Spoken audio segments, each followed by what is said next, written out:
হয়ে যেতে পারি তোমার কথা এলে সাথে সাথে আনমনা,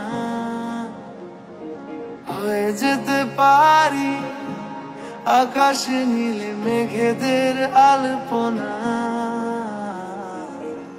তোমার চুলের গন্ধে মাতোয়ার রয়েছি সন্ধে সকাল অজান্তে। বলো তোমার ছাড়া কি হবে আমার? তোমার হাসির সঙ্গে ছলকে পড়া ইশারা মেলালো তার অজান্তে। বলো তোমায় ছাড়া কি হবে আর আমার?